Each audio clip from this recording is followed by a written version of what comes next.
You're listening to the Ask Drone U podcast. You ask, we answer your drone questions. Whether you're here to turn your passion into profit or you simply fly for fun, we're a community of learners and teachers who aspire to achieve greatness. We are Drone U. Hey everyone, thanks for joining us for another episode of Ask Drone U. As always, my name is still Paul. My name's still Rob. Thankful, as always, still thankful that you are spending a few minutes of your day with us. Now more than ever, I suppose there are choices beyond what we can even imagine of how you can spend your time. And here you are, and we appreciate it. We want to bring you value. We also want to make sure we answer your specific questions. So send them in to askdroneu.com, and we will get to them just as soon as we possibly can. Ask Drone U. Bada bing. That was my interpretation of having a mixer. So anyway, let's get right to today's question, which is, this is kind of deep, everyone. So if you're not into photogrammetry, You should be. yeah, it's definitely a very cool thing. It's a lot of fun. But we're gonna try to hit this question as best as we can. I will say, if you are unclear on ground control points, if you are unclear on accuracies, meaning the two types of accuracy, if you are unclear on when you need GCPs for what deliverables and when you don't need them, and maybe when it's a good idea and when you don't, check out our mapping class, please. Online, it's free for members. It's actually something I'm going to be updating here soon. It's on my list. Not only that, but we also have an upcoming mapping class. Check it out, thedroneu.com. We really get to hit these things in detail, and having your focus and attention for 4 days really makes a big deal, or a big difference in learning this content. So if you're struggling with photogrammetry, drone mapping, come check out our class, and you can learn a bunch of different softwares and when to use GCPs. You'll learn also why cloud software will never be as accurate as a desktop-based processing software, because of the trigonomic relationship between zooming into photos. But what's funny about that is with Pix4D's new software, new version of Matic, where they flipped all the controls from one side to the other, if you know what I'm talking about, you can't zoom all the way into the photos to have those super accurate reconstructions. So it seems like some people are saying, well, maybe it's not that important to be that accurate. Who knows? So it's just interesting how it's all evolved, Rob. I mean, Pix4D was always accuracy, you know, and we're taking steps. Things change, I guess. Towards convenience. For better or for worse. That's right. Who knows which way it goes, but either way, you can learn more about it, thedroneu.com. Join us for our last mapping class of the year. We're going to be launching our mapping classes, inspection classes, flight mastery classes, and more for next year. It'll be on the site just in time for Black Friday for you to take advantage. Have a drone training experience you'll never forget. It's so much fun. It's deep. You know what? It's technical. It's a lot, but it's also a lot of fun. And the more fun that we can make it, the more that you retain. And what I mean is structured fun, not like, you know, off the wall silliness all the time. That just doesn't help anybody. I mean, it's fun, but it's not helpful. So check it out. Let's hit that question, Rob. Hey guys, this is John from Arizona. I have what are probably dumb questions about ground control points. My first question is, when placing ground control points, do I mark them individually with an RTK station, use existing control points on the ground from the customer, or just toss them about and base their location from the data from my RTK station? My second question is, can I get accurate data just from an RTK station without ground control points? Thanks for all you guys do. Yeah, John, thank you very much for the question. Appreciate it a lot. And obviously, you know this. Even when you said that, you know this. There are no dumb questions, especially when it comes to something as complex as photogrammetry. I mean, making sure that you understand it accurately and correctly is really, really important. And so thank you for asking the questions. I have to say this, that when you said if I just throw them about, it made me think of like the card game 52 Pickup. Will that work? No. Okay, well, there you go. Not. That question's answered. That's just, I don't know. Funny let's nip this in the bud. Funny connections that we make in our minds. Who can explain them? Not me. But anyways. I'm getting the picture right now of like Breaking Bad of throwing the pizzas on the roof. Like, there you go. That's another one. This should work. This should work. It's funny, but it's not, because there really are drone pilots out there who do that. And you're like, oh no. Throw pizzas on roofs? No. Well, I don't know. They might drop pizzas on roofs. I can tell you this, that poor lady who lives in the Breaking Bad house in Albuquerque, because we know exactly where it is, been by it. I used to run by it all the time. And literally tourists would go throw pizzas on the poor lady's roof. I mean, you can't make this crap up. No, you really can't. It's unbelievable. It really makes you question things about society. Well, there's so many things that make us question, but we will not go down that road right now, or you'll get me going. You'll get me going. No, let's stay on topic. Okay. Anyways. Okay, a couple things. The first question regarding... Will you just play the first question, just the first question again, just to make sure that we got this right? Because we answered the third part. Hey guys, this is John from Arizona. Hey, John. I have what are probably dumb questions about ground control points. My first question is, when placing ground control points, do I mark them individually with an RTK station, use existing control points on the ground from the customer, See, he's or just toss them about right and base their location from the data? Okay. So let's try to hit this as best we can. So should I mark them individually? So I think anytime there's GCPs, you're not going to be able to mark them collectively. So marking them individually, I think, just to clarify the question here, is obvious. So GCPs are two parts, right? You have part target and part GPS. The target is what you see from the drone, and then the GPS is what actually marks that known position in the real world. I think his question, if I understand it right, is do I mark my GCPs with an RTK rover, or do I put my GCPs over known surveyor points or surveying nails, etc., and what is going to garnish me better results? Well, one thing I will say is, first of all, you have to put something over those known surveyor points to see them from the sky. I think everyone knows that. Okay. Getting that information can sometimes be difficult and tedious, meaning going to the government website. Every government's different. They're under different names. Even by state, et cetera, right? Oh, yeah. Yeah. And so that can add a level of tediousness that is probably not necessary, but also when you're scaling your projects, it's probably not something that you're practically going to want to do.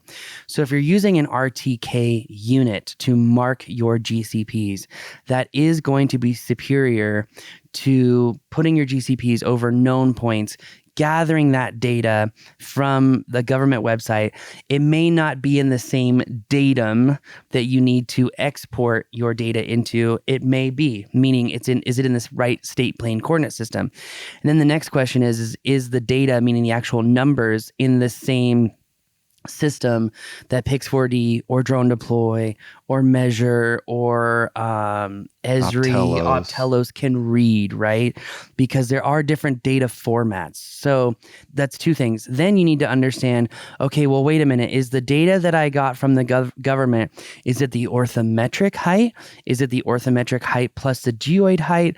Is it just the WGS 84 height? Like, what height is it, right? So there's a lot of unknowns on that just makes it, can you work through this stuff? Yes, you absolutely can. And it could be a great thing for you, and it could be a great solution. But typically, it's going to be a lot easier if you have your own RTK unit that you're marking these GCPs with the data created exactly the way that you want it. In addition, go ahead. So if I could clarify sort of practically, let's say you've got our landing pads, 5 of them, you're using them as GCPs. You're on a 1 mile square. You're setting them out in 5 different places. Mm-hmm. In terms of setting them out, the goal is simply to spread them out, right? Think of it like legs of a table for the distribution. Right. Imagine your map as a table, and those GCPs are like the legs of that table, and it's essentially propping your map up. Correct. Okay, so then you take your station or your RTK to each one of those. Put the point in the very middle. I'm being very practical here, right? I think it's good. And then you're setting them as perfect the point as you can on that GCP, mm-hmm. and marking that location for each one of them. Correct. But that also assumes many things. That assumes that you have good cellular coverage. Sure. That assumes that you're close enough to a CORS tower that it's going to read it properly. Or you just buy a Wingtra. Yeah, you get it now, right? Like, oh man, Wingtra Hub. You're welcome, Trent. Yeah, seriously, man. If you guys need a Wingtra, just let us know. It really is the fastest orthomosaic and 2D mapping generator on the planet. But anyways, carry on with the thought. Yeah. So it that's depends. assuming, again, that you have access to a VRS, a virtual reference station. That's like a SmartNet, Trimble Business Center's network. You have cellular data, okay? You're close enough to a Coors tower. All those things align. And yes, you go out, you have your RTK rover, and you mark those points, okay? He's saying, should I mark them individually and do that, or put them over known surveyor points? For some of the developments that you're going to be mapping and modeling, they're not going to have those known surveyor points unless they're on the middle of a county road, and you're mapping this section of property that's on the far other side of the road. I would just say that's a no-go. It's really not good practice. It's also not practical for volume jobs. Are you going to be able to do this on a repeated scale? No. Right, because you're not going to build your systems around that methodology. Correct. Because you'll run into brick walls all the time. Well, and this is why I've kind of moved away from teaching RTK in the mapping class. Like, yeah, we have an RTK unit, it's a Reach RS2. If you want to know what is the absolute best RTK unit, dollar for dollar, it's the Trimble DA2. It's $490, and it costs $11 per mapping job to process points because it's like a token-based system, right? So with all that to be said, we have been teaching primarily on PPK-based systems like the arrow points, because for many drone pilots going out there, and whether they're doing drone jobs for themselves, whether they're doing it for like a large-scale construction company or a large-scale DSP, they're all using the same GPS system, which is the arrow points. So if you grab the arrow points and you throw those out instead of our landing pads, you push the button and it tells you the information. 45 minutes later. Yep. Right. Yeah, not 100%. Instantaneously, but it is giving you accurate information. But it is dummy proof for sure. Yeah. So, and honestly, and that's a what, $4,000 to $5,000 investment right now? Yes, and I think that's for 10 now. And Brandon, new here at Drone U, he bought, what was it, 5 for like $1,500. He found them on eBay, and he found them like in England or something, or somewhere like that overseas. And so he took a little bit of a risk in getting them, but he got a great deal. And I would say anyone buying arrow points on eBay, get the serial number or the model number of each arrow point and send it to Propeller and make sure it's not stolen. We heard a horror story. Do you remember that? It was last mapping class or the second last. I didn't hear this story. And a student had bought arrow points and they ended up being stolen, and they would not activate the arrow points for him. Someone had, even though he purchased them legitimately, his source was not legitimate. Yeah. Yeah. So that's the way it should. Well, I don't know. That's a bummer. Going back to his question, should you use known points and put like landing pads or something over that, or just use an RTK rover? I would recommend an RTK rover. But again, I'm going to just put it out there, like, guys, shooting RTK points is not as easy as it sounds. There's a lot of environments you don't want to shoot RTK points. It's really environment dependent. It's really dependent on interference. Like our building, it has a metal roof. So if we shoot any points within 20 feet of it, it's going to have an error in it. And you're not going to see that error unless you're extremely vigilant. You're not going to see that error until it's too late. So but if you know that, then you just set the GCPs far enough away. Sure. 100%. Again. Yeah. Workflow. Exactly. Yep. Which is why when we map the building, we put them like in the parking lot as far away from the office as possible. So right. That said, the second question, I knew this was how this would go. So apologies, everyone. I got to hear this question again to make sure I hear it accurately and answer accurately. When placing ground control points, do I mark them individually with an RTK station? Use existing control points on the ground from the customer? Again, you're not always going to have those. Or just toss them about and base their location from the data from my RTK definitely station? Don't toss them about. My second question is, can I get accurate data just from an RTK station without ground control points? No. Because you need to have a way to notice them from the sky, correct? Well, I think what he's saying, and this is why it's like, with geodetics, geospatial intelligence, you don't know what you don't know. That's a very real phenomenon. On an ongoing basis, you're saying. Yes. Oh, yeah. Even though the world is what it is, that's fascinating to me, but... Yes. And what I will say is, in regards to his question, can I just use an RTK unit? Okay, well, That question drives me to ask a lot of questions. Like, are you saying that you have an RTK base station that is connected to your drone and those corrections are, communicating to your drone? Because the DJI DRTK system, that's how it works, right? Is he saying that I just have an RTK unit on a base station and it's just sitting there collecting data? Well, having one known point is not going to help you, because if you have ground control points that are spread beyond, it used to be 500 feet. Some people say 750 feet. If you have that level of distance between GCPs, you can have a degradation of relative accuracy. Relative accuracy is, say that we map this computer, made a 3D model of it. We know from tip to tip, it's 13 inches, right? But in the model, it shows 14.5. That's your relative accuracy. The absolute accuracy would mean that this computer is sitting in Loveland, Colorado in exactly the position, which even Google can't get right. Our known position. Of course, they're trying from yeah, they sure miles are. up in the sky, but still. They sure are, yeah. So to answer his question, can I just have an RTK base station out there? The answer is no. Now, I'm going to make an assumption because I think I know where he's going with this question, but it's hard to not have him in front of us and say, well, are you saying that you have a RTK base station connected to your drone, providing corrections to the drone, etc.? By the way, I would never map or model like that because typically when you're doing that system, it's an arbitrary coordinate system. And then you have to convert your coordinate systems and it doesn't always go the way that you want it to. So overcomplicating it. Look, I think there's a bigger question at hand here, whether you have an RTK base station connected to the drone or just like, for example, the Mavic 3 Enterprise has its own RTK antenna, right? And a lot of people say, well, I'm using an RTK antenna. I don't need ground control points. Exasperation. Yeah. In practicality, if everything goes right, I can understand why people say that that is true. But in the real world, everything does not go right.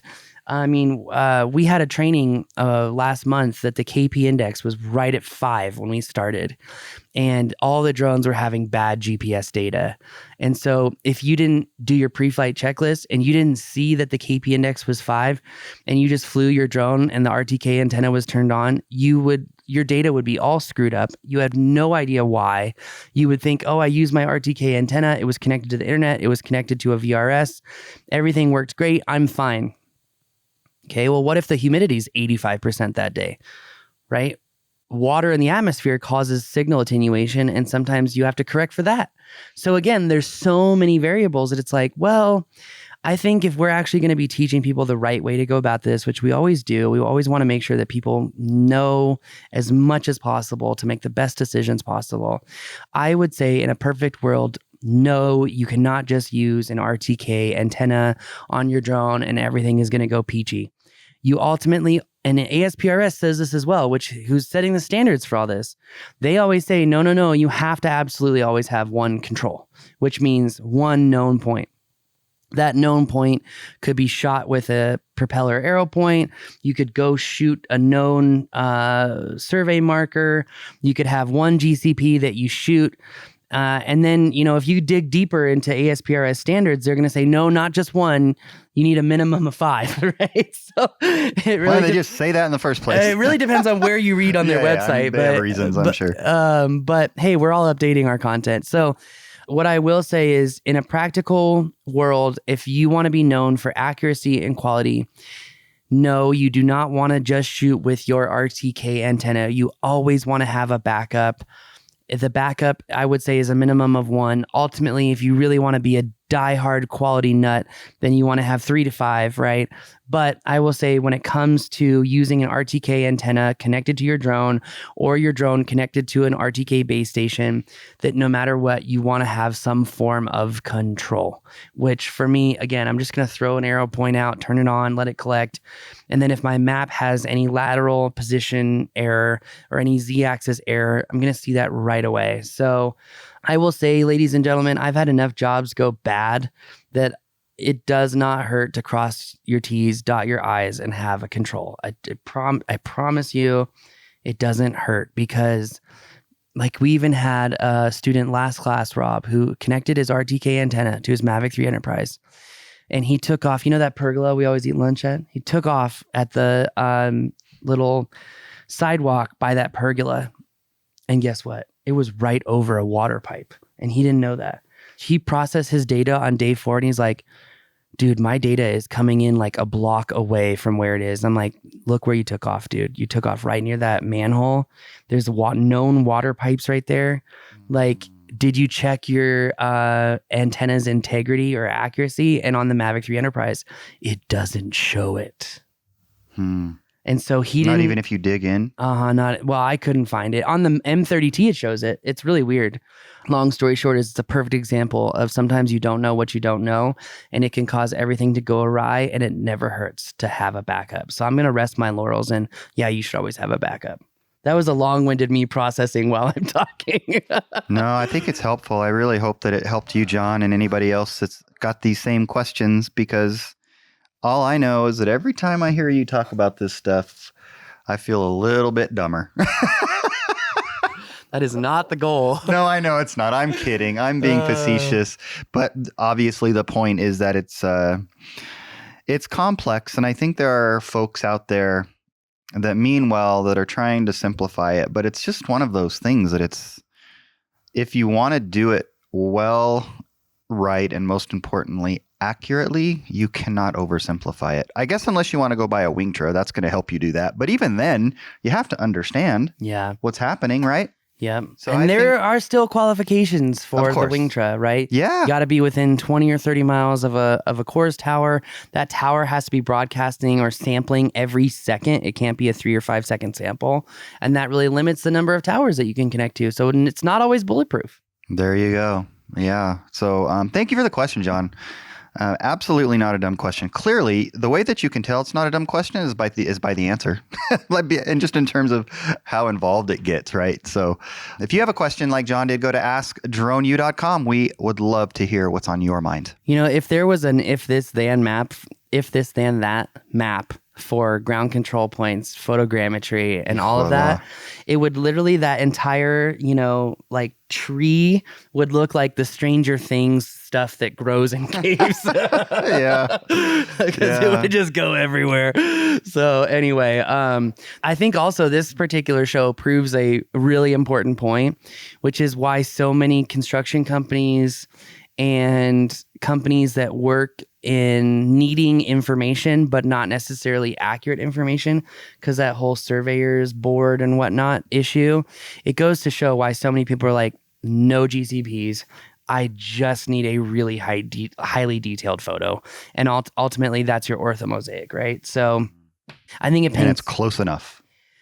Exactly. Yeah. Because again, the relative accuracy is what matters. And again, in our mapping class, that's exercise 5. If you take exercise 5 and you measure the scale constraint on exercise 5, you're always going to be within, a few inches of 20 feet. But if you take that map and you throw it into virtual map, or you throw it into QGIS, ArcGIS, etc., do you know what? It's going to be 20 feet off. But the measurement is still accurate. And that's the difference between absolute and relative accuracy. On that bombshell, take our comprehensive mapping class. No one goes deeper. No one's more comprehensive. And we're about to update it all over again because, you need it. So thanks again for joining us. If you're not a DroneU member, please become one, because soon everything's going to change. So anyway. Get in now. Yeah. So that said, thanks again for joining us. As always, my name is Paul. I'm Rob. And we are here because we want to help you. We want to help you because we love to fly. We have a passion for flight.